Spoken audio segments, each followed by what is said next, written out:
enchente, ele não está conseguindo chegar. E aí nós vamos ficando com você, porque o negócio era ao vivo. Aí fiquei meia hora, aí foi mais meia hora. E aí a gente estava falando daquela água toda, em São Paulo, caindo aquela água toda. Aí eles tirando sal na televisão. Ó, aqui tá...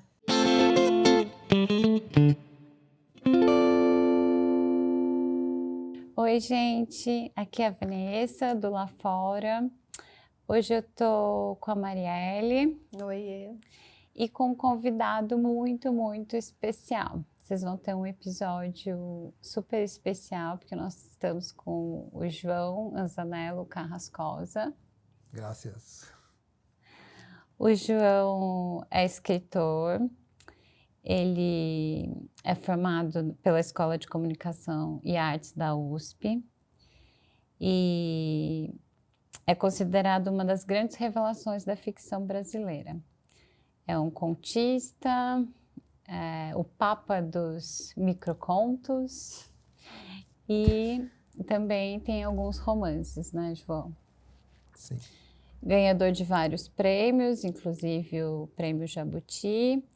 E para a gente é muito especial estar aqui com o João, porque eu e a Marielle participamos em janeiro da segunda residência literária Dias Raros, que é uma residência literária que o João e o escritor Ricardo Mitucci fazem na cidade de Gonçalves, e é extremamente disruptivo no bom sentido, a experiência de 10 dias em contato com o João, que além de ser um escritor talentosíssimo, é uma pessoa incrível e com um coração grande, vocês vão ver pelas falas dele, vai dar para perceber.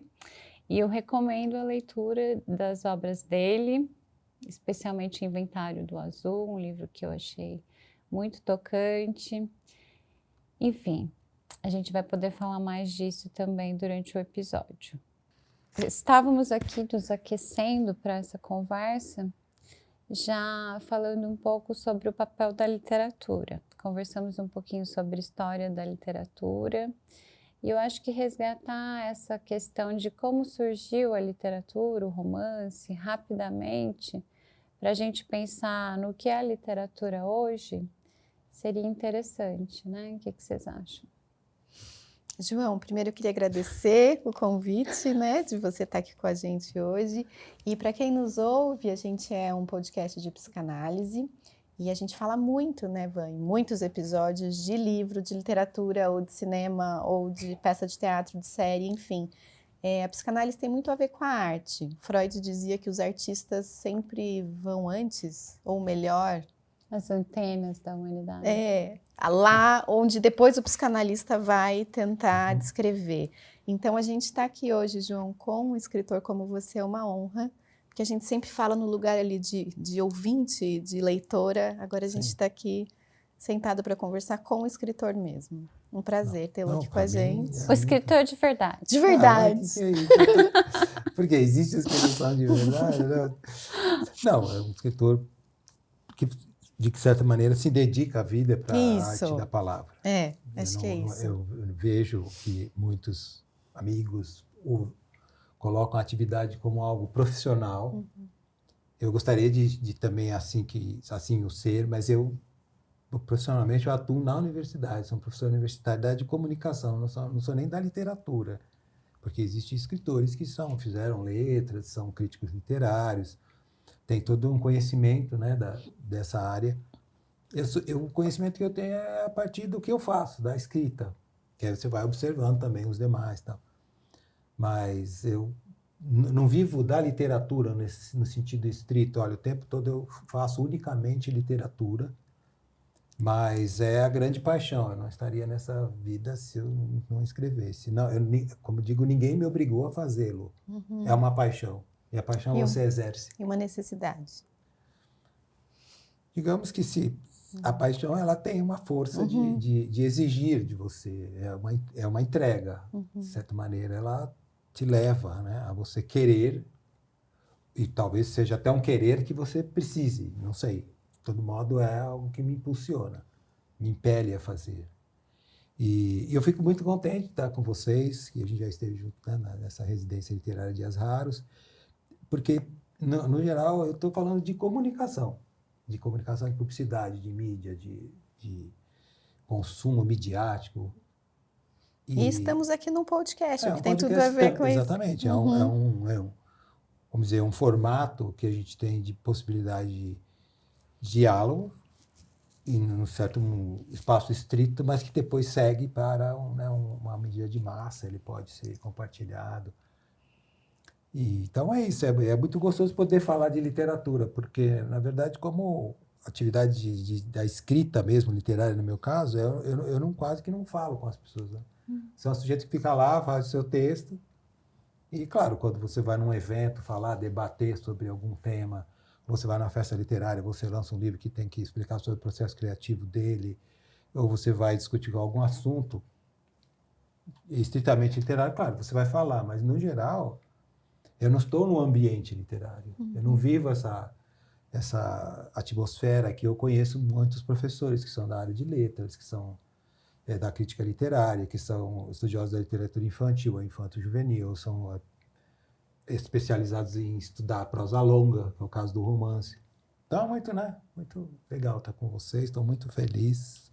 Bom, então, já que você falou das profissões, você acha que a literatura e a psicanálise dialogam para você, na sua experiência?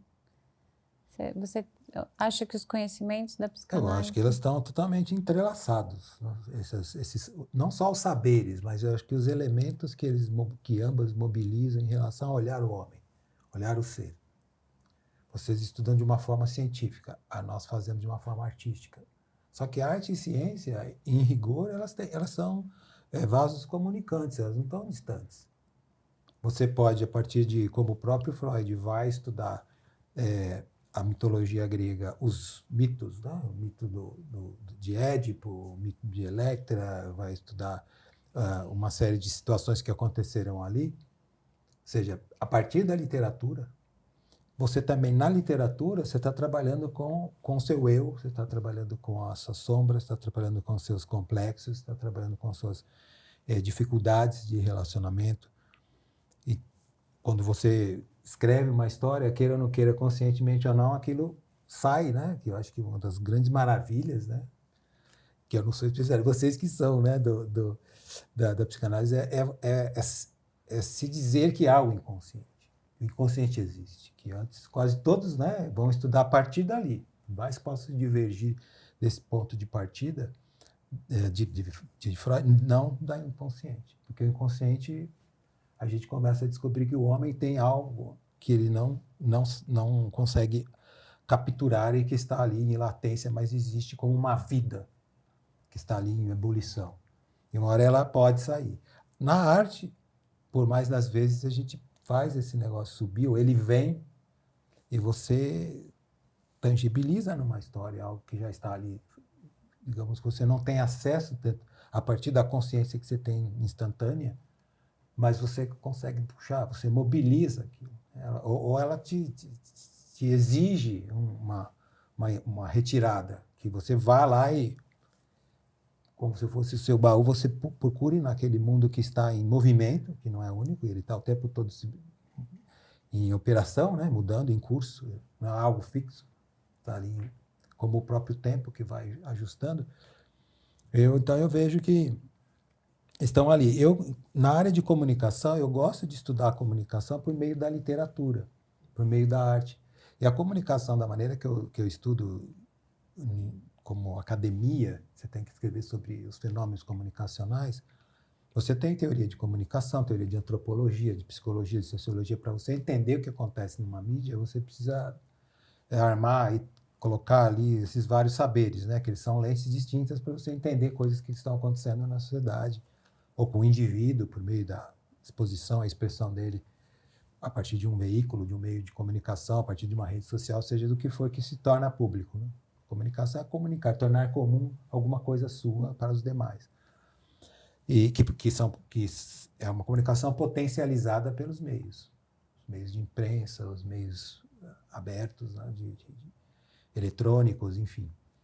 E aí, quando eu vou estudar, eu sempre penso que eu vou estudar o fenômeno a partir de uma situação literária.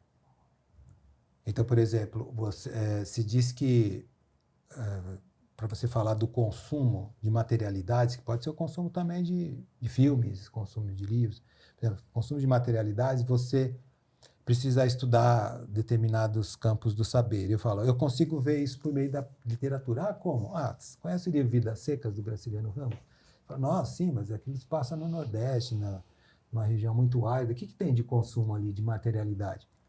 Aí você começa a dizer, olha, você sabe que tem uma parte desse livro que assim, a Vitória, que é a personagem principal, a mulher do Fabiano e mãe dos dois meninos, que são os personagens ali que galvanizam a história junto com a cachorra-baleia, e antes com o papagaio, que é morto no começo, porque eles têm fome, precisam comer alguma coisa e matam o bicho. Ela sonhava em ter uma cama como o do seu Tomás da Bolandeira, ou seja, ela já tinha um desejo de consumo, ela já tinha um sonho de consumo de algo material, que era uma cama, porque ela dormia em um outro tipo de cama, uma cama que talvez fosse uma rede ou fosse o chão. E aí você vai ver que adiante, o Fabiano, eles estarão numa fazenda, mas tem uma cidade próxima, eles vão nessa cidade porque tem uma festa, e ele não quer ir do jeito que eles estão, a família, os filhos que não têm roupa direito, então ele compra um tecido, e compra couro e pede para uma pessoa fazer calça e sapato para eles. Então ele tinha também o desejo de consumir alguma coisa voltada para a moda, algo que ele vai usar, algo que é físico, que é matéria. Então está lá também, porque se supõe que não, eles só estão num lugar árido, não tem nada, vidas secas, não aconteceu nada.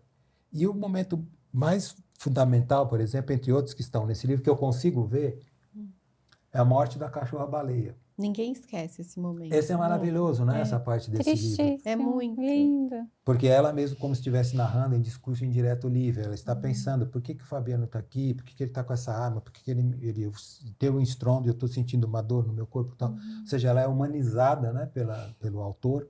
Ela se coloca nessa posição. Só que o que acontece? Conforme ela vai, né, na névoa da agonia, ela vai perdendo toda, né, a relação com o mundo, ela vai lembrando que o sonho dela de consumo é comer os preás, que são aqueles bichos, né? Aqueles bichos ali e tal. Ou seja, para ela é um sonho de algo material que inclusive vai lhe alimentar a vida, não é como uma roupa que te veste, nem como uma cama na qual você também acomoda o seu corpo, é algo que você vai levar para o seu corpo.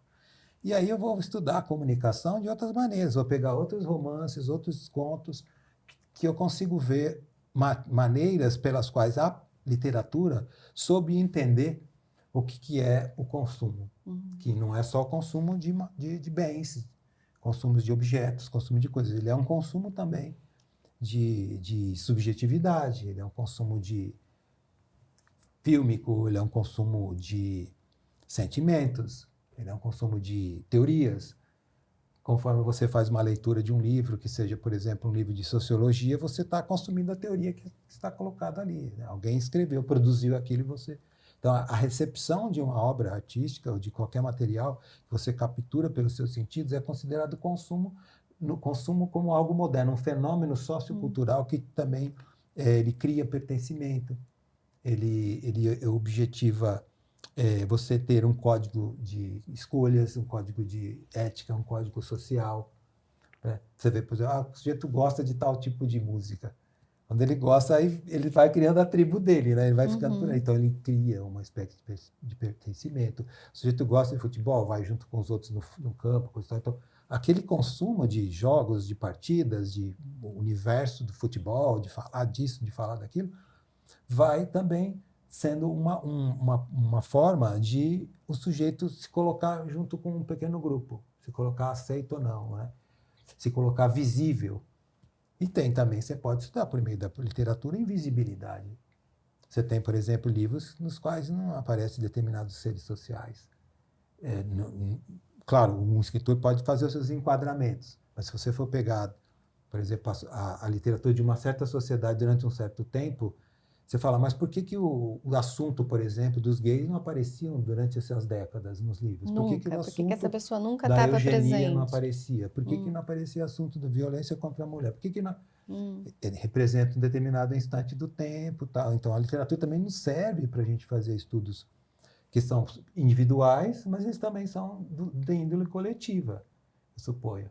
E aí, eu acredito que a psicanálise, ela, né, pelo que eu leio, ela advém, né, de um olhar do Freud, que era um grande escritor, né, também. Por exemplo, sim. você construir uma teoria e você fazê-la de uma maneira fluente, de uma maneira intensa, uma maneira também metafórica, você precisa saber escrever. Sim, para conseguir, inclusive, Exatamente, para ela ter organizar. pujança. Tanto que ele ganhou o prêmio Goethe, né, de literatura.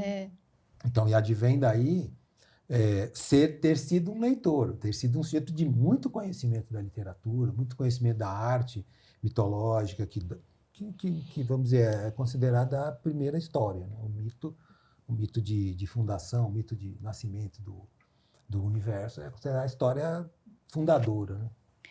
Uma coisa que eu pensei agora, com a sua pergunta, que a psicanálise tem com a literatura, uma vez eu estava conversando com uma pessoa que trabalhava com texto mesmo, ela é jornalista e tal. E eu falei para ela, nossa, eu sou uma leitora muito apaixonada por literatura desde criança, né? E eu queria trabalhar com a linguagem. Ela falou, mas você trabalha. Então, o psicanalista Sim. trabalha com a palavra, né? Esse é o nosso material de trabalho, é a própria palavra com o paciente. Então, o escritor faz isso de uma maneira artística, o psicanalista faz outro, mas me parece que a gente trabalha com o mesmo barro, assim. Você precisa sentar e falar as coisas que estão, né, que estão te tocando. Você precisa da palavra. Se você também se exime, o silêncio também vai dizer coisas, Também. né? Porque palavra e silêncio também são ligados como argamassa. Então, tem também esse lado, né? Vocês atuam com a palavra. Você precisa verbalizar, né? Mesmo que ele não saiba, mas o dizer... O paciente precisa dizer e o nosso instrumento é a palavra. Sim, a de maneira trabalho. como você vai também, né? Dialogar com ele, capturar e fomentar, né? Com que ele se abra também, não sei. Ontem na Sociedade de Psicanálise nós tivemos uma discussão de um texto da Luciana Sadi, uma colega nossa lá da sociedade. Que já foi convidada aqui, nossa, no podcast. E ela traz uma frase da Maria Rita Kell no texto dela que eu achei muito interessante, que fala que a análise consiste em transformar um romance em um conto. A análise? O romance da nossa vida é transformar em contos, né? Não em um conto, talvez. Aí eu fiquei me lembrando, João, de uma ideia que você trouxe, que eu ouvi você falando, que o romance é como se fosse um mar, né? Sem bordas, você não enxerga, você vai indo. Cabe tudo, né? E que o conto seria um rio. Você traz uma ideia mais ou menos nesse sentido, né? Então eu queria propor isso, para a gente ir fazendo esse percurso, né? Navegando. Já estamos nessas águas. Sim, como você trouxe essa ideia da vida, né? Dessa grande... esse universo todo de possibilidades. E aí eu como uma pessoa que escrevo também, eu acho muito difícil escolher por exemplo, começo a escrever um livro sobre um assunto e aí eu acho muito difícil porque tem tantos outros assuntos que eu gostaria de falar e aí decidi que eu não vou falar sobre nenhuma outra coisa, só sobre aquela. Num mar de possibilidades, acho que é um desafio. E eu acho que para muitas pessoas isso impossibilita de ser escritor, por exemplo, para mim. Mas de maneira geral na vida, porque você se vê diante de tantas possibilidades e você fica paralisado, você não consegue decidir por nenhuma delas. Então, quando você consegue transformar uma ideia num conto, num romance, num livro, acho que é porque você tem essa capacidade de navegar por esse mar, né? De tomar as rédeas da direção. E escolher tudo que tem que ficar de fora, né? Exatamente. Porque o que acontece? Você vamos pensar assim, tem um poema do Ferreira Goulart que depois ele vai falar sobre por que ele fez esse poema, mas é justamente alguém lhe pergunta como que você começa a fazer um poema. Mas à medida que vem uma primeira palavra e um verso, ele já acaba tirando outros tantos para você continuar. Se você fala a palavra pedra, você começou com pedra, você vai tirar um monte de outras coisas. Pode ser opostos a ela, ou pode ser desdobramentos dela, mas um monte de outras coisas você já eliminou. Que é um pouco do contrário. dessa história, né, que é meio que emblemática do Michelangelo, que fala, como que você faz essas estátuas numa pedra duríssima, no mármore, cria uma pietà que parece que o manto está flutuante, com a delicadeza. Não, eu escolho a pedra e vou tirando os excessos. O que a gente faz? A gente não tem o excesso. A gente não tem nada. A gente coloca uma coisa e não deixa vir o excesso. Uma palavra vai te levando a outra como um circuito. Ela Como vai uma desdobrando, associação. como uma água que vai fluindo. E ela vai, né? E aí ela vai. Agora, acho que a questão que vocês disseram para mim é que sou um contista, né? Sim, tem os romances, mas particularmente eu me coloco como um contista, que é justamente um fascínio por capturar histórias que estão circulando, com as quais eu tenho alguma relação. Eu também não posso só ver como um voyeur, como um observador. Aquilo me toca, justamente porque é um outro que é humano tanto quanto eu. Ou eu sou, né, o sujeito que está catalisando a situação, e são tantas, né, como você está lembrando, Maria, tantas coisas acontecendo. Então, ser o contista é bom porque é bom, para mim me encanta, porque eu conto uma história hoje, amanhã outra, e eu não estou durante meses em cima de uma única história, que é um romance que procura dar uma coerência, procura fechar vamos dizer, uma esfera que eu acredito que que a vida vai dar a oportunidade justamente para você abrir, não para você fechar. Quando eu faço romance, eu sinto essa tomada muito forte, essa possessão de você resolver logo aquilo, para você dar uma lógica, você criar uma narrativa que ela tenha uma coerência. Só que você fica muito tempo naquilo, parece que a tua vida se escoa. Quando você faz um conto, passou uma semana, você já está olhando e viu outra coisa, você captura. Então, para mim, é uma coisa muito mais rica de entender a diversidade humana, de entender a pluralidade de situações, também de desfrutar de cenas distintas, porque quando elas te tocam, eu vou querer escrever sobre elas. Então, eu não vou ficar só falando sobre o pôr do sol, eu vou falar também sobre a chuva, eu vou falar também sobre a enchente, eu vou falar sobre o silêncio. Então, essa variedade, para mim, é o que mais me toca. Há pouco tempo, teve uma tese de doutorado de uma menina da PUC, eu não sei se eu comentei com vocês na residência, ela estuda meus contos. Fala, olha, pelo que eu vi nos seus contos, são tantos volumes de contos, são mais de 300 contos que você escreveu. São 300 histórias. Ou seja, eu prefiro escrever mais 100, mais 200 do que fazer 10 romances. Não porque eu não gosto do romance, eu também publiquei romances porque a história pedia um pouco mais de desenvolvimento. Mas, ao mesmo tempo, ela me tomou um tempo de eu observar outras coisas. Eu acredito que, no tamanho do universo, eu prefiro fazer pela primeira vez uma coisa que eu nunca fiz do que fazer pela 10ª vez uma que eu já fiz. É a mesma coisa falar, você já foi para Andaluzia, um lugar maravilhoso? Sim. Quantas vezes? Tantas vezes.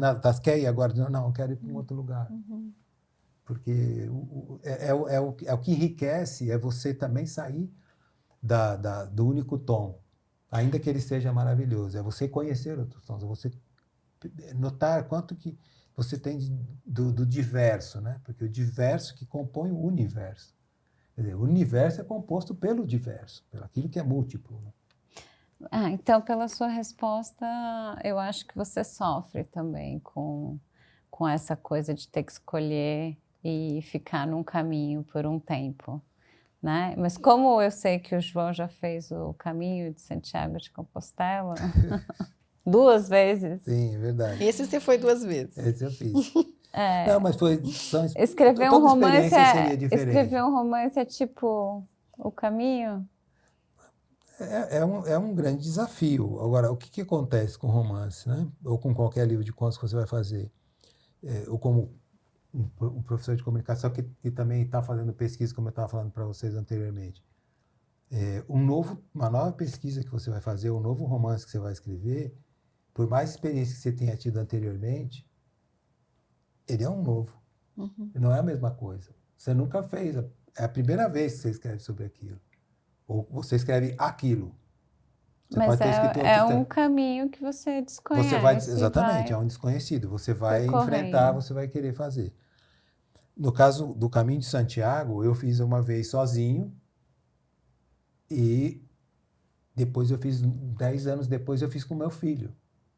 Eu não queria fazer sozinho, eu queria que ele vivenciasse isso comigo, porque ele também queria.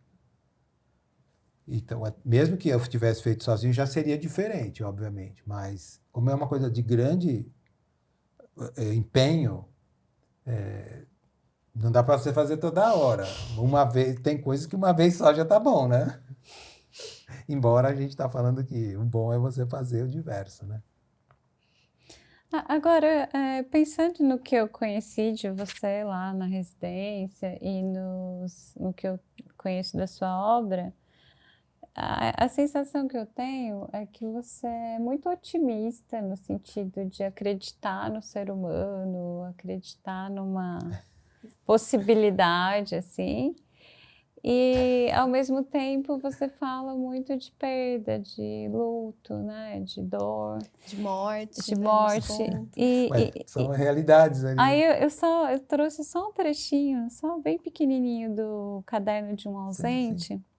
que é um livro que o João escreve para a filha dele, a bebezinha que está nascendo, mas é ficção porque ele nem tinha a filha atual, né, João? Sim. Foi 2 anos antes que você publicou o Caderno de um Ausente. Exato. 2 anos antes ele estava prevendo e sonhando já com essa filha que viria depois, de alguma maneira. E aí ele escreve esse caderno para a filha, o personagem, e eu achei muito bonito isso. Vais descobrir por ti mesma que este é um mundo de expiação, embora haja ocasionalmente umas alegrias, não há como negar. As verdadeiras vêm travestidas. É preciso abrir os olhos dos teus olhos para percebê-las. Acaba de nascer e eu tenho de te explicar como se já pudesses entender, e da mesma forma estou dizendo a mim que não vamos passar muito tempo juntos. Me parece que essa é uma temática, né, da expiação e do luto. É um pai que recebe a filha já fazendo um luto, porque ele sabe que um dia ele vai embora. E me parece que aparece bastante essa questão, que você é um escritor do luto.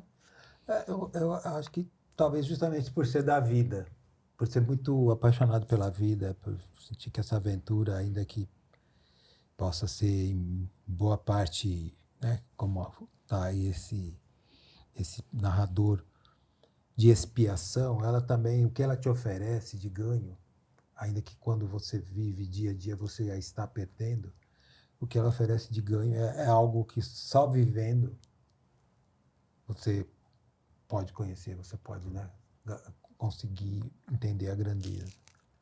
Ou sentir, porque também não é preciso explicar, né? Como lembra um pouco a Clarice Lispector, não precisa de explicação. A vida não é para compreender. E eu acho que a questão do luto, do perder, dessas coisas, é justamente porque o tempo todo a gente está na permanência, mas sabendo da impermanência, e que ela é, vamos dizer, ela é prevista, mas ela não é sabida na sua chegada. A gente nunca sabe que horas que a gente vai partir. Não tem essas coisas de filme que eu me despedi das pessoas, eu combinei, deixei tudo certo, tudo pronto. A vida é um movimento tão forte que inunda a nossa existência que a gente não espera o fim. A gente vive, né, como se estivesse o tempo todo ainda em movimento. E eu penso que é por aí. Quer dizer, quando você está vivendo, você também está morrendo. Então, aquele poema do Drummond, ganhei, entre aspas, perdi meu dia. É isso, porque um dia a mais é um dia a menos. É um dia a mais ganho, mas um dia a menos a viver. Então, você ganha, mas você perdeu também, né? Você perdeu em relação ao que você poderia ter. Ele já passou aquilo, é irreversível. E isso me toca muito porque, não por nenhum temor da finitude, mas porque é maravilhoso também viver e você poder sentir coisas, né, profundas, né? Sobre isso, João, a Vã trouxe aí né, é bonita essa passagem desse livro porque diz de um nascimento e uma morte, né? Sim. Eu vou estar aqui, você vai estar aqui, quando vamos estar aqui? Quando eu estava na faculdade, eu fiz um trabalho tentando ler um pouquinho o que a psicanálise fala sobre a obra de arte. O que é uma obra de arte boa e o que é ruim. Você deve ter estudado mais isso também. Mas do ponto de vista psicanalítico, tem um texto da Hannah Siegel que chama Uma abordagem psicanalítica da estética. E ela fala uma coisa que eu acho que tem muito presente na sua obra, que ela diz o seguinte, ela tenta discernir, do ponto de vista psíquico, o que é uma boa obra de arte, o que dura e o que não dura, né? E ela diz assim, é tentador sugerir que isso ocorre, é que ela está falando sobre a duração ou a percepção de uma obra de arte como alguma coisa muito importante e bonita e que vai permanecer meio na história. Porque numa grande obra de arte, o nível de negação do instinto de morte é menor do que em qualquer outra atividade humana. Que o instinto de morte é reconhecido tão plenamente como pode ser suportado. É expresso e aprisionado para as necessidades do instinto de vida e da criação. Então ela vai falar que numa obra tem menos negação da morte do que em outras atividades humanas. Eu acho belíssimo esse pensamento, né, de você. Eu acho que assim, o escritor, né, eu acredito que o artista no pleno, como você está trazendo de outras áreas também, a gente está o tempo todo com a morte, porque você está escrevendo, às vezes você precisa, entre aspas, matar seu personagem, ou você está vendo ele morrer, você está vendo ele entrar em agonia, você está dando esse destino para ele, e você está sabendo que esse é o seu destino também.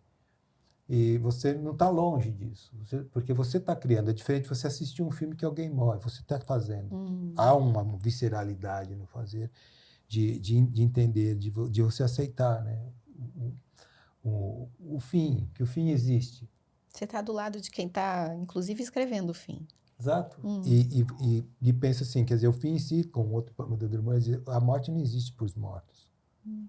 Você só teria consciência de que você morreu se você tivesse 1 minuto depois de morrer, você tivesse essa consciência, mas você não tem, porque você morre. Vamos dizer, suposto, numa visão racional, ela pode ser pensada também. Tem uma música que o Gil canta, né? Não tenho medo da morte, mas medo de morrer, sim. A morte é depois de mim. Exato. Então, por quê? Porque o morrer é você ter consciência ainda que você está... As suas luzes estão apagando. E aí você sabe que você não pode mais levantar dali e fazer coisas. E agora a morte, ela... A não ser que você, né? Se você tivesse 1 segundo a mais para saber. Agora, então morri. Tá, beleza. Aí, agora... Né? Então, isso significa... Sim, quando eu tenho uma história que eu fico pensando assim, que eu escrevi, que era justamente assim, pensando que as pessoas dizem que muitas vezes você morre olhando uma paisagem, morre olhando o rosto de uma pessoa que você ama, e que ideia que isso seria, nossa, você morreu, que é seu último olhar. Mas à medida que você fecha os olhos, não importa o que você viu, você nunca mais vai ver nada. Só se você tivesse 1 segundo a menos, dá para entender? 1 segundo a menos, então... Para fazer essa avaliação. Então eu morri vendo uma coisa maravilhosa. Não, você morre e você não... Não, é uma coisa particularmente óbvia, mas assim, qual que é o lance de dizer, então dormiu em paz, então dormiu dormindo, então, ou dormiu com acidente, que você não vê mais nada. Que diferença faz? Isso que seria a questão. Mas é uma vertigem essa constatação, né? As crianças chegam uma hora que começam... Meus filhos estão muito na época de ficar investigando a morte. Você prefere morrer afogado ou queimado? Sabe? Aquela época que as crianças, acho que elas ficam meio que avaliando os medos, as angústias e tal. E eles perguntaram uns dias atrás, o que acontece depois que morre? Ninguém sabe. Aí eles ficam atônitos, assim. Como ninguém sabe? Ninguém sabe, é um mistério. Mas aí, João, a Vã está falando do quanto que tem presente morte nos seus livros. Eu lembro de um conto seu que você fala de comer uma pizza, supostamente depois que seu filho... Né? Morreu. Pedaços, né? Isso. Pedaços. Nossa, gente, ficção. Leiam. A gente vai deixar no Instagram. Mas aí eu vou estar falando de você ser uma pessoa cheia de vida. Do pouco que eu te conheço, parece que sim. As pessoas podem supor né, as pessoas que estão nos ouvindo, que uma pessoa que escreve sobre morte é uma pessoa melancólica, desvitalizada, que a morte entra na vida desse jeito a sombreá-la. Gente, Você quem é sente desvitalizado não escreve. Não, você sabe, Marielle, que teve uma Hum. ocasião, eu estava num evento chamado Fli Itabira, que é uma feira literária, uma festa, né, literária, que passou a ser feita nos últimos 3 anos na cidade do Drummond, onde ele nasceu, em Itabira. E teve a primeira edição, a segunda eu fui convidado. Aí fui e tal, tinha uma mesa que eu tinha que falar, e aí na plateia tinha gente que tinha lido também, conhecia um pouco dos meus textos. E aí alguém disse, depois que eu falei, alguém foi fazer uma pergunta e falou assim, olha, você escreve sobre histórias tão tristes, mas me tocam tanto que a hora que acabar eu quero ir te dar um abraço. Aí virou uma fábrica, todo mundo queria me dar um abraço. Aí eu disse, eu quero ser um abraço, mas não sou triste nem melancólico. Uhum. É justamente por amar a vida que eu posso falar da morte. Uhum. Que me encanta falar da morte, justamente porque ela não é a oposição à vida. Uhum. Ela é o momento de celebração final. Quando você morre, você terminou um caminho. Há culturas que justamente na hora que se morre se festeja. Imagina um cara de 90, 100 anos, a hora que chega lá na ponta, foi uma odisseia, foi um périplo individual o cara chegar ali. É uma maravilha, ou seja, como uma árvore que dá, quando eu coloco isso num dos meus livros, estudando um pouco essas questões da botânica e tal, e minha irmã mora numa fazenda, eu, em criança, vivi muito nas fazendas ao redor da cidade onde eu nasci, lá no interior de São Paulo, subia nas mangueiras, tal, ficava ali, fazia até confidência para a mangueira, era minha terapeuta, era a mangueira, assim como o Pé de Laranja Lima era para o personagem do meu Pé de Laranja Lima. Mas não como coração de vidro. Como coração de vidro, como a Candoca lá do Coração de Vidro, não como aquele personagem que depois renega esse amor e tal. E aí eu fui estudando e tem, né? Se diz que certas árvores, a mangueira, abacateiro, algumas, né? Mas não é toda hora. Que na sua safra final é a mais exuberante. Antes de morrer? Antes de morrer. A árvore está tão grande, ela está tão gigantesca, que ela ocupa tanto espaço de sombra. E quando ela vai morrer, a frutificação dela, ou seja, tudo que ela produz são, por exemplo, no caso de uma mangueira, em quantidade e volume, a maior que ela já deu na vida. Eu nunca tinha ouvido falar disso. Isso é muito diferente de nós, que você chegar no fim da vida, você está um caco, né? Vamos dizer assim. O que você pode produzir? Mas você poderia produzir. Se não, a coisa mais exuberante, o sentimento, você poderia sentir a coisa maior que só quem está indo embora pode sentir.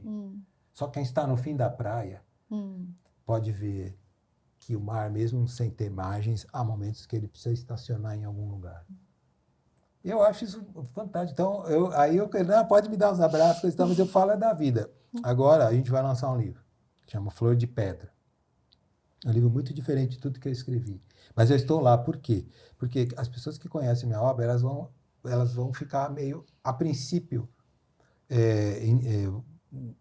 talvez desconfiadas. Por quê? Porque a história é contada por o protagonista da narrativa, que é um campo santo, um cemitério. Esse é o narrador. Esse é o narrador. O narrador vai contar que ele tem 70 anos de vida, ele é um cemitério, ele é um lugar onde se enterra. Então, muita gente vai começar a escrever suas memórias quando tem essa idade, ou um pouco mais, ou um pouco João, menos. É bem esquisita essa ideia. Então.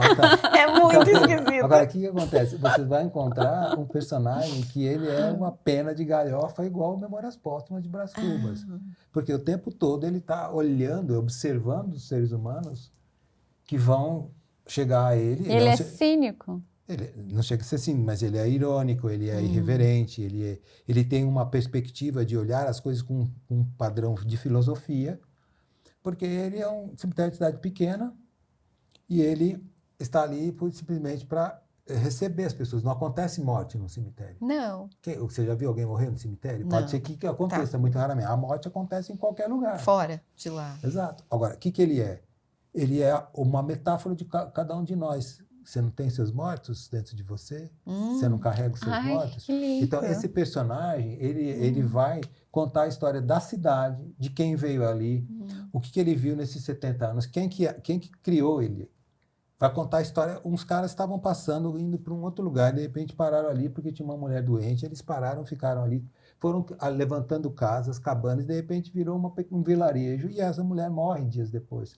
Então, onde nós vamos pôr ela? Vamos pôr ela aqui. E aí vai começar a nascer esse Campo Santo, esse cemitério. E vai ter um monte de relação dele, depois como que a cidade se desenvolve, como que as coisas vão se aproximando, quem são as pessoas que vão ali. Ele vai observando praticamente todos os personagens, boa parte dos personagens que eu escrevi, histórias que estão nos contos dispersos, eu coloquei lá. Os mortos... Dos seus livros. Tem um capítulo que ele fala, hoje veio uma moça de 20 anos como que eles chamam lá, que é eles dão o nome Carneira, né? O Carneiro, ou Sepultura 45. Ele tem uma lógica no cemitério. Uma moça, e ela está diante de um sepulcro, e ela é tão linda, ela é tão bonita, e ela só vejo uma lágrima descendo, e aí eu vejo na lápide é o pai dela. Imagino que seja o pai, porque eu lembro que veio esse homem para cá, ele veio de uma cidade grande e foi só enterrado aqui. Ela é a Beatriz e esse é o João. Do Diário de João Ausente. Você entendeu? Do Caderno de João Ausente. Tá ali. Então, os meus personagens eu fui colocando ali. Entendi. Só que tem um capítulo que está escrito, aqui, se você quer saber dos meus mortos, eu te dou só nessa parte, na rua X, porque é um cemitério pequeno, mas ele tem as ruas. Eu vou te dar alguns nomes de alguém que são meus mortos. Aí eu vou citar André Anzanello Carrascosa, eu vou citar meu pai, vou citar meus amigos, meu professor maravilhoso de educação física, que aparece no aos 7 aos 40 como o nome de Urso, que era um cara super peludo, coisa e tal, um homem maravilhoso. Então é isso. Então é um livro que há quem, só de observar, porque eu não queria que tivesse uma capa que fosse um cemitério com um túmulo, mas no fim eu já fiquei 3 meses pedindo uma capa, eles me apresentaram a editora, eu não aprovei nenhuma das capas, e falaram, então você vai para o final da fila, que o livro era para ter saído em setembro do ano passado. Já que você não eu falei, gostou tudo de bem, nenhuma. pode ir no final da fila. Fui pro final, chegou no final, não conseguiam fazer, aí eu falei, então tá, então vai, essa aqui é uma cruz. Mas não era o que eu queria, uma flor de pedra, eu queria uma flor. Com o desenho, como uma flor rosa do deserto, que é aquela formação de sal que tem no deserto, que cria, parece uma rosa, né? Linda, com as pétalas e tal. Eu queria isso, mas não conseguiram fazer. Bom, gente, comprem o livro do João, Flor de Pedra, viu? Aproveitando para fazer uma propaganda. Vai um jabá. Você foi falando e eu fiquei pensando uma coisa muito esquisita. Eu moro atrás de um cemitério. Sim. E eu adoro isso. Eu não sei por quê. E eu sempre falo, minha casa é atrás do cemitério. É sério? Sério? Eu nunca notei que tem um cemitério. Tá na frente da minha casa. Tem um cemitério. Ele é pequeno? Ele é da cidade? Ele é um cemitério, é que eu moro meio afastado, é um bairro, e que é um cemitério antigo, tem um ipê que fica inteiro florido, é maravilhoso. Então, tem muito ipê em cemitério, tem cipreste, tem árvores, eu falo disso, eu fui pesquisar também, mas por quê? Porque quando eu era menino, lá em Cravinhos, na cidade de Canaci, o cemitério ficava a 2 quilômetros da cidade, indo por umas fazendas, e agora já sou um senhor, ali ele virou um bairro que engoliu o cemitério, tem casas ao redor. Tipo a minha casa que foi chegando. Virou condomínios distantes tal, do centro, mas já fazem parte, né, do raio da cidade. E aí eu ia com meus amigos, a gente passava de bicicleta para ir nas fazendas, para ir nadar nos açudes, para ir roubar fruta nas fazendas. Roubar não era roubar, você chegava lá, pegava. Ia lá, pegava tal. Até os donos queriam que a gente se levar, porque as frutas apodrecem e ficam com um cheiro muito ruim no chão e tal. E a gente parava no cemitério, muitas vezes a gente entrava, porque o portão está aberto. Em muitos cemitérios está escrito em latim, nós que aqui estamos por vós esperamos. Tem um filme. Exatamente, tem um filme do Marcelo Mazzagão que chama isso, que tem esse nome porque é o que está escrito lá. Às vezes em português, mas em geral era em latim. E aí a gente entrava, e o que tinha lá? As árvores farfalhando no maior silêncio, os passarinhos cantando. Às vezes uma torneira que você usava para pegar água, para colocar flores nos túmulos, tal, pingando, um silêncio, uma tranquilidade. E o que você tem lá não são mais as pessoas estão no nosso imaginário, porque ali é que está do bando solo ali, né? Elas se desfizeram. Então, para mim, sempre foi um lugar de grande paz e sossego.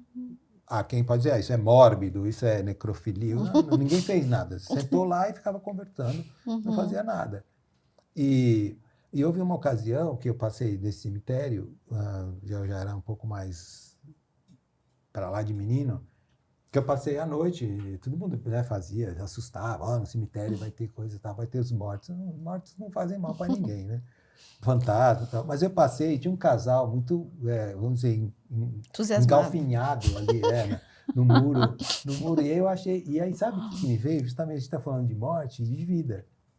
Me veio uma ideia de que ali, naquele, né, afogadilho, na rapidez daquilo, a menina ia engravidar. E isso ia acontecer no lugar onde as pessoas morrem. Ali, o princípio da vida estava ali, que pode ser em qualquer lugar. Nunca escrevi sobre isso. Nessa história, fazendo daí, eu tinha um porquê. Ele vai contar que um dia apareceu um casal e mais para frente, como ele tem 70 anos, um dia ele vai dizer, pois eu tive que... Hoje foi um dia triste, porque aquela moça que eu vi naquele dia, 30 anos atrás, hoje ela estão trazendo aqui, agora ela será minha. Agora ela é uma das novas habitantes da minha cidade. Então, é um ser também de acolhimento. Esse narrador é um sujeito de vida, de muita força.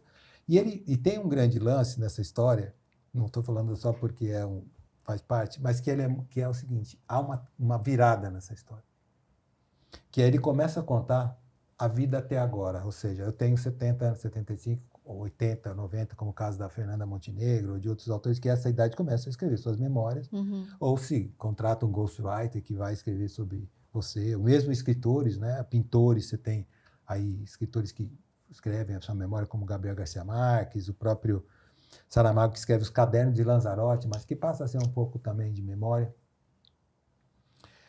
E aí ele fala, bom, então essa idade eu vou começar a contar, tal. Só que ele fala, bom, já contei. Ele vai contando, e sem uma lógica, porque você conta de ontem, conta de amanhã, ele conta hoje o dia está assim, mas o que eu estou lembrando quando eu era menino? Então há toda uma confusão. Só que eu pensei, como que eu vou acabar isso daí? Aí aconteceu uma coisa impressionante na minha vida, e que é de certo domínio público, não do meu fato, mas aqui em São Paulo. Existe uma biblioteca no bairro de Parelheiros, aqui em São Paulo, chamado Caminhos de Leitura. Essa biblioteca, esse bairro é um bairro bastante retirado de São Paulo, e ele era muito mais, porque a cidade era menor. Quando ele surge, era quase que um subdistrito, quase que uma outra cidade. E quem aparece e foi viver muito nesse bairro foram os alemães, e sobretudo os judeus, que na Segunda Guerra Mundial vieram para o Brasil, em várias partes do país, mas os que vieram para cá, para a região de São Paulo, capital, eles viram que lá era um clima mais frio, mais típico, né, de um clima europeu, porque é uma região mais serrana e tal, e eles foram para lá. Pois, indo para lá, o primeiro cemitério parque que tem campo, foram eles que fundaram, mais ou menos nos anos 40, 50, depois da guerra tal, que começam a morrer os primeiros que tinham chegado.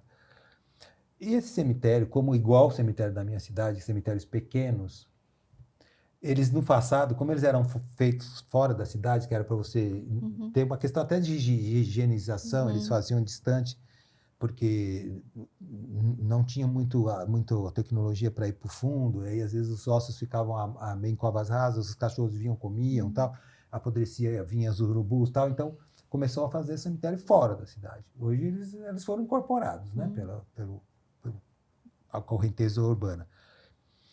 Igual, então, esse cemitério da minha cidade e outros tantos, era se construir do lado desse cemitério uma casa do coveiro. Para quê? Para que esse sujeito, já estando ali, já acordava e já ia fazer os trabalhos no cemitério, que não é só enterrar quando alguém morre, é cultivar, tirar as sujeiras das ruas, é trocar em certos também, túmulos, né? o cara às vezes tem que tirar, passou 15 anos, tem que tirar os ossos, colocar num saco, porque se morrer alguém não tem onde colocar. Eles chamam de perpétuas. Quando você compra um espaço, essas perpétuas elas têm 4 gavetas ou 8. Um caixão que está lá, a madeira já sumiu, mas os ossos estão lá, os ossos e os cabelos. Então o cara tem que tirar, porque se morrer alguém da família, eles falam, ó, já enterraram 8. Não, mas dá para enterrar, porque se você pegar, vai limpar, vai ficar tudo só põe tudo numa, fica Vazio. 7 vazias. Então, ele vai fazendo isso e vai registrando no livro. Então. Nesse lugar, tinha o coveiro também. Ocorre que no correr do tempo, se começou a ver que não precisava mais ter isso, porque esse cemitério, não que ele foi desativado, mas pouca gente era daquela, tinha comprado o espaço ali, as famílias tinham ido embora, então praticamente não ia ter quase mais gente para enterrar ali.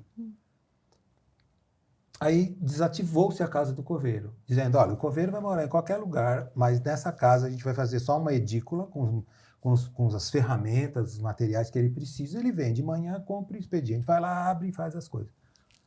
Só que a casa ficou vazia e o pessoal de uma ONG chegou ali no bairro de Parelheiros, descobriu que era um bairro muito violento, de homens que agrediam as mulheres que não sabiam como se virar com aquilo, tinham filhos a rodo, sem vamos dizer, homens assumirem a paternidade, um problema muito complexo, mas muito mais vitimando as mulheres. E aí, essa ONG pediu para a subprefeitura se ela podia usar essa casa, que anteriormente era uma casa de uma pessoa, né? Porque era um coveiro, tinha tudo, né? Cozinha, banheiro, usar a sala, que tinha um certo espaço, para fazer reuniões às quintas-feiras com as mulheres da região, tentar empoderá-las, dar força para elas, levar psicólogos, levar advogados, levar gente que mostrasse, olha, se está acontecendo isso, você pode denunciar, ou a gente pode te ajudar. Seus filhos estão estudando, não estão por quê? Vem aqui e tal, tem escola aqui, no bairro do lado.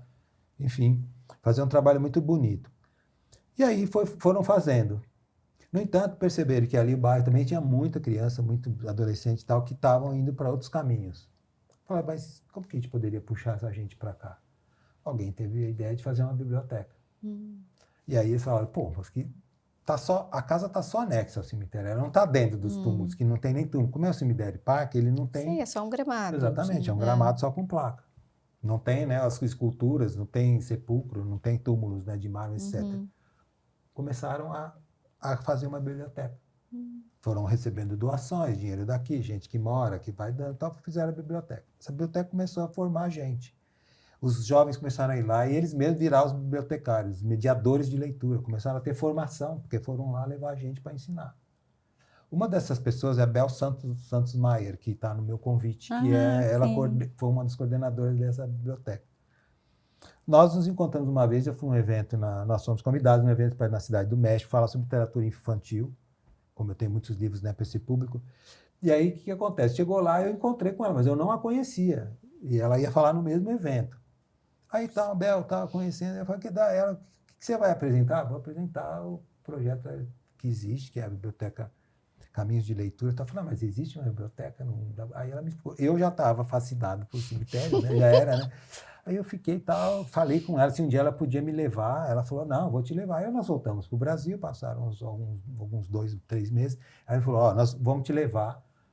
E é uma sexta-feira, a gente sai muito cedo, porque demora umas 3 horas para chegar lá. Chega lá, do lado da própria biblioteca tem uma área verde que a gente plantou, as pessoas lá plantaram uma horta. Nós vamos comer a comida daquela horta, as folhas, tal, o tomate, o alface. Foi, tal. Conheci as pessoas que coordenavam, eram jovens, eles não deixaram os adultos. Falaram, não, vocês têm que aprender a gerir as suas coisas culturais. Aí conheci as pessoas, menino, menina e tal. E eles falaram, a gente gostaria que você voltasse uma vez, você fosse padrinho esse ano da biblioteca e você desse uma oficina de contos, do que fosse para eles. Aí eu fui, voltei, fiz tal, fiquei tudo contente. E aí eu tempos depois, comecei a escrever essa história de cemitério. E eu não sabia como terminar a história. Mas aí, obviamente, eu parei. Falei, eu não vou fazer, porque a história não pode só parar aqui, que é tipo a vida até aqui, que é a primeira parte desse livro. Aí chegamos à pandemia, eu não mexi mais no livro, eu falei, acho que ninguém vai ler isso aqui não tá legal, sei lá. A Bel me chamou para a gente fazer um projeto com ela, que era, eles descobriram que para eles, toda criança que nascia, eles queriam dar um livro para essa criança desenhar. E aí receberam uma grana do Itaú, enfim, acho que daqueles editais lá do Rumos, tal, para ter os recursos. E aí fizemos esse livro, ficamos mais próximos E aí voltou a ideia, eu falei, nossa, eu podia continuar a história dizendo que na biblioteca, que aquele cemitério agora mudou a vida dele, porque depois que ele contou as memórias, a vida que ele achava que ia ficar daquele jeito, a casa do coveiro virou uma biblioteca. Por quê? Porque o prefeito da cidade, ele queria abrir um outro cemitério na cidade, porque a cidade está crescendo e você tem, depende do tamanho, você não dá um só, você tem que, né, criar outro. E aí o cemitério que está contando a história fala, pô, né,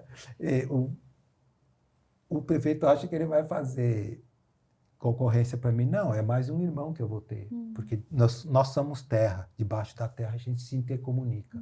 Eu sei de cemitérios de outras partes do mundo, né? Como se fosse um rizoma, eu conheço tal, né? Eu sou um cérebro também, uma parte dele.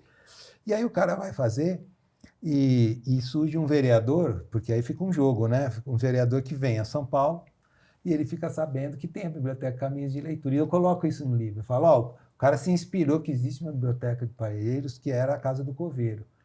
Fala para o prefeito que queria fazer um outro cemitério, e fala, eu vou ganhar votos fazendo uma biblioteca nessa casa. Vai vir a televisão de Ribeirão Preto, de várias regiões, vão falar, pô, mas que puta novidade. E aí ele faz isso, porque o próprio cemitério conta que o coveiro saiu da casa não por conta de qualquer problema. O pai dele morreu. E ele conta a história, como o pai veio chegando. Fala, o próprio coveiro, ele chamou um outro, que era um ajudante, para enterrar o pai. Ele não conseguiu enterrar. Aí a história está cheia de dramas humanos, não é só o cemitério contando. O coveiro vai porque o pai deixou uma casa para ele.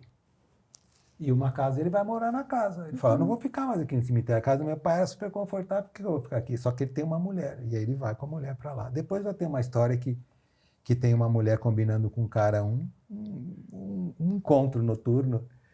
E o cemitério conta, nossa, depois quando ela virou o rosto, eu vi que era a mulher do Saulo. O Saulo é o coveiro. Então ele vai ter toda uma ramificação da traição, do mundo humano. Da vida e do sexo. Da vida é isso. As pessoas estão ali engendradas.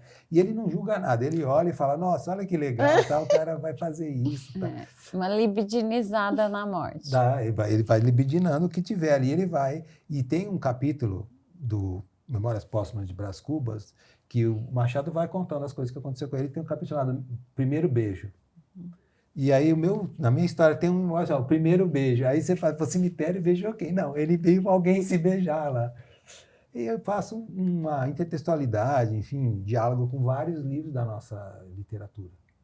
E tem vários coros de gente falando. Então, por exemplo, tem o coro dos indecisos, sabe? Aqueles que ficam em cima do muro, você não sabe se o cara morreu ou não morreu. Tem o coro dos inconformados. Tem coro também, que aí eu faço no final, eu faço um jogo que ele está acabando de contar a história e aconteceu a pandemia.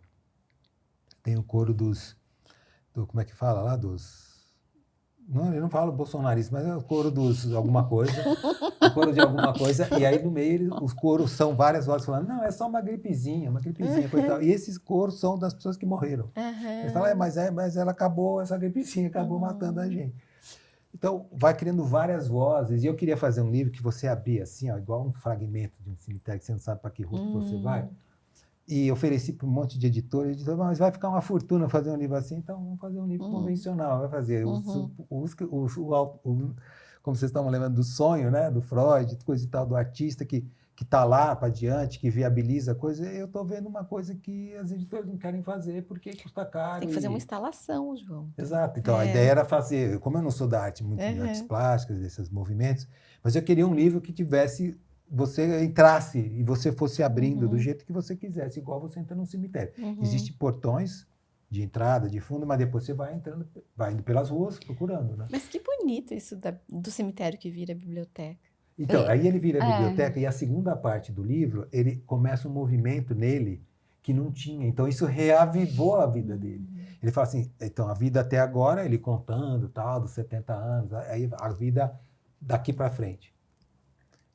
Quando faz-se a biblioteca, começam os jovens, começa a gente a circular, e eles saem com um livro na mão. Aí ele fala, não, tem um cara tá lendo um negócio aqui, o que é isso que eu não entendi nada?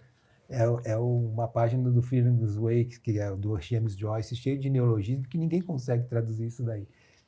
Ou o cara passa e fala, nossa, justamente eles estão falando de um livro que fala vozes veladas, veludosas vozes, coisa e tal. É um poema do Cruz de Souza. Cruz de Souza. E aí vai criando uma vida, os jovens vão passando, vão querendo ler, e o próprio cemitério diz, nossa, agora está ficando letrado.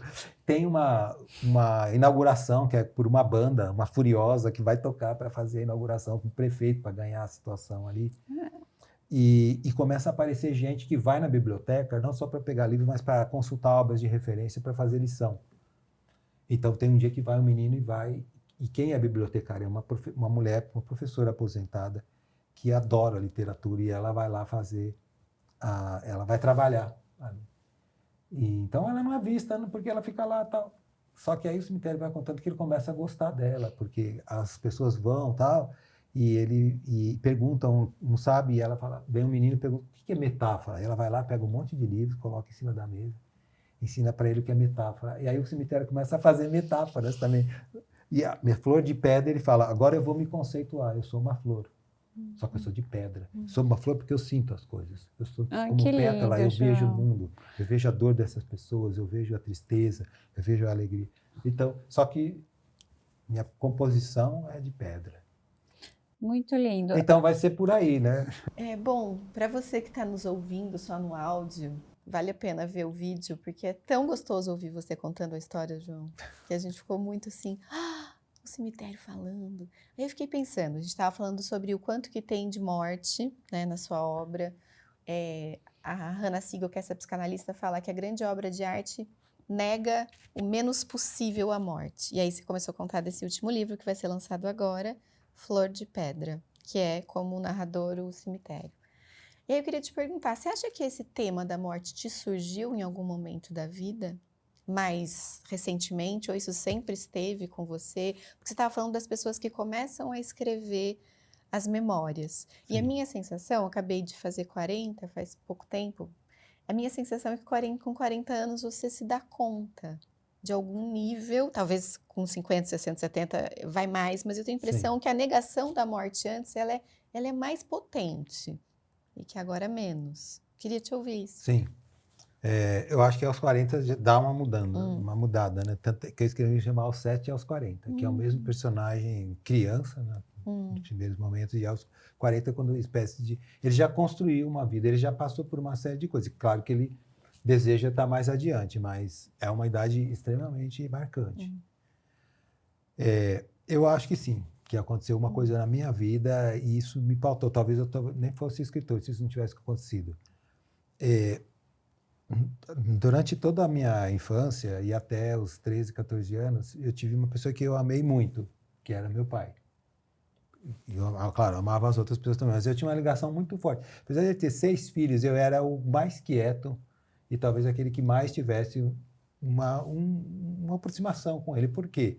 Talvez tivesse a ver com o meu ato de ser escritor também, de ter me tornado escritor. Ele contava histórias para a gente antes de dormir. E depois eu fui procurar se essas histórias que ele contava existiam. Elas não existiam. Então eu acho que ele era um escritor já. Então eu sou um filho de um escritor, né? De alguém que contava histórias. Só que o que acontece? Quando eu tinha 14 anos, meu pai morreu num acidente de automóvel. Ele morreu quando ele tinha 44 anos, e minha mãe 36. Então, com 6 filhos, né? A escadinha. Nessa idade eu já estava muito, né, aberto mais para o mundo adulto, tanto que aos 17 anos eu já vim para São Paulo estudar, fui fazer escola de comunicação e artes. E essa coisa de você ver uma pessoa hoje e depois imediatamente você não vê mais, porque ele morreu num acidente, então eu acho que se levou para que eu fosse contar histórias e elas tivessem sempre um aspecto de suspeição, sabe? De que se deve se entregar para a vida porque ela pode acabar em um instante que você menos imagina, de forma intempestiva, e que, sendo assim, cada momento é valioso. E daí eu fui me colocando nessa posição de sempre escrever e valorizar. Sou meio que chamado de um escritor que valoriza as coisas pequenas, a vida em tom menor, a coisa do cotidiano que muita gente não dá muito valor. Mas por quê? Porque tudo é vida. Tudo é estar aqui. Então eu prefiro, como num texto do William Faulkner, que o cara ele foge da prisão por causa de um delito que ele cometeu e ele está num rio. Ele vai atravessar o rio, só que ele não sabe nadar. Ele pode morrer afogado. Do outro lado está a polícia. Então, o narrador diz assim, ele escolhe entre a dor e o nada. E o narrador diz, ele escolhe a dor. Então, eu acredito que estar fora da vida provavelmente é o nada. E se a dor faz parte da vida, tudo bem, mas então que a vida valha. É isso. Olha, eu estou muito emocionada por vários motivos, né? Eu e a Marielle temos esse podcast já esse ano vai fazer 3 anos. A gente éramos em 3, né? Tinha um outro participante, o Pedro, o Colli, uma pessoa muito querida. E ele teve que sair, nós tivemos que reestruturar. E durante os anos de podcast, quem nos acompanha sabe, a gente traz algumas coisas da nossa vida também, falamos de psicanálise, agora estamos trazendo convidados. E durante esses anos de podcast, nós duas fizemos muitas mudanças nas nossas vidas, né? Eu me mudei de uma cidade muito pequena para Campinas, abri mão de todo o estilo de vida que eu levava. Em 1 ano as coisas mudaram muito e nós fizemos muitos lutos, estamos vivendo processos de luto. E aí na semana passada o tema do podcast foi luto. Nós conversamos sobre luto e melancolia, sobre aspectos do luto e formas de não nos tornar melancólicos. E hoje era um dia de festa, é um dia de festa, porque nós íamos receber você e viemos a São Paulo e, enfim, fizemos todo o nosso amor a gente inventa, né? Inventamos tudo isso e por associação livre nós caímos nessa elaboração da morte, que é o luto, e caímos nessa possibilidade de integrar dentro da nossa conversa e dentro da nossa vida os lutos. Eu acho que a residência literária também, né? Para quem nunca teve essa experiência, eu super recomendo, quem está nos ouvindo, vai atrás para ter informações, mas muda a sua vida. Eu, como participante, eu senti assim que, de alguma maneira, a minha vida foi para outro rumo. Então, esses encontros, e quando a gente percebe que acaba, né? Como está acabando o nosso episódio agora, a gente vai dando mais valor nos encontros. Então, eu queria agradecer muito, João, muito, muito especial mesmo, muito significativo. E eu acho que você vem aqui contar para a gente, como escritor, que eu e a Mari também fizemos nosso processo de luto. O podcast hoje já está ganhando uma cara nova, um logo novo, gente, que vai ser surpresa. A gente veio tirar fotos para fazer isso. Encontrar o João hoje. Encontrar o João. Ou seja, muitos nascimentos. E muitas mortes. E muitas mortes. E tudo isso cabe aqui dentro da gente, no nosso espaço. Porque o fim é um recomeço, né? Não é o fim em si. Eu acredito no ciclo próprio da natureza, algo que termina é algo que começa também, né? Na sequência. Então, o luto feito, o luto metabolizado já traz um nascimento. Vocês estão fazendo, né, uma nova forma de apresentar o podcast, ou seja, tem uma nascente aqui, né? Eu fico contente de fazer parte dessas primeiras águas e que elas sigam e virem aquela água toda também no futuro, né? Aquela água Aquela toda. água... Muito obrigada, João. Não imagina. Obrigada. Estou feliz demais de estar aqui.